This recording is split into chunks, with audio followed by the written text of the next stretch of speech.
teach math, but we don't teach a lot of real life skills.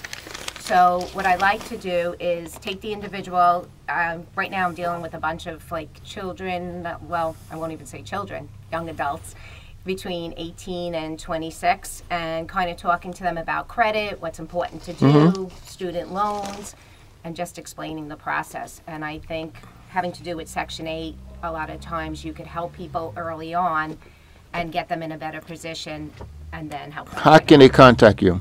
I am on Facebook also, so I'm on Lisa Zambelli Mortgage Consultant. I have a bunch of reviews there and a page that people could read and learn a little bit about me. My cell phone number is always the best way to get me, 631-871-9857. So that's the best way. You could email and also email, but cell phone is the best. Do that one more time, cell phone? Sure, 631-871-9857. Okay, my friend, you got the number, so please contact Lisa, and so we can get your credit for those mortgages straightened out. And we have George, right? Good morning, sir. How are you? All right, George. George, you have a radio show, don't you? No. Okay, that voice, but go ahead. What do you think, George, about the gun violence, and what do you think about the children that you saw this weekend? There was thousands and thousands of them. I thought it was awesome. I mean, most of the violence in this country is perpetuated against our youth.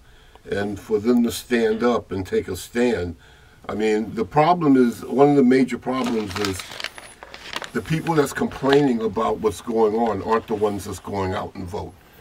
I mean, we have an election coming up in November, and we have to get out. The voter registration is awesome. We have to get our young people involved in getting out and selecting who we're going to put in office, who we're going to send to Washington, and whose voice is going to stand up and really take our interests and be involved in what's responsible for us. I mean, we have election out here in Suffolk County, and I know we have Dwayne Gregory that's running, that I know is totally against gun control and violence, and we really need to get the guns off the street. They say guns don't kill people, but angry people who own guns kill people. I mean, that's a natural fact that whenever we see these atrocities being done in the newspaper, we hear about these emotionally disturbed, unloved children. They're national terrorists. They're terrorists. That's what they are. They're domestic terrorists. But yet our papers portray them as the victim. How society wasn't there for them. The problem is that their parents and the ones that control them didn't have the weapons for them to go out and use.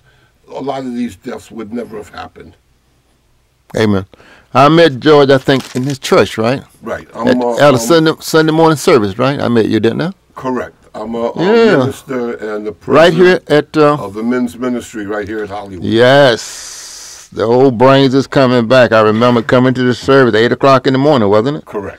And I met you. Correct. This is a preaching man here. Thank you, George. My wonderful co-host. Isn't she beautiful? Isn't she gorgeous? Catherine, what do you think about the demonstration on Saturday in Washington? I think any type of demonstration, as long as it's peaceful, is awesome. It's good for the kids to be involved in any type of peaceful activism, any type of peaceful protest. It's a different world now. I remember, 35 years ago when I was a kid, you didn't just pick up a gun and, shoot. It's the amount of access that the kids have. I think it's just lack of consequence, accountability.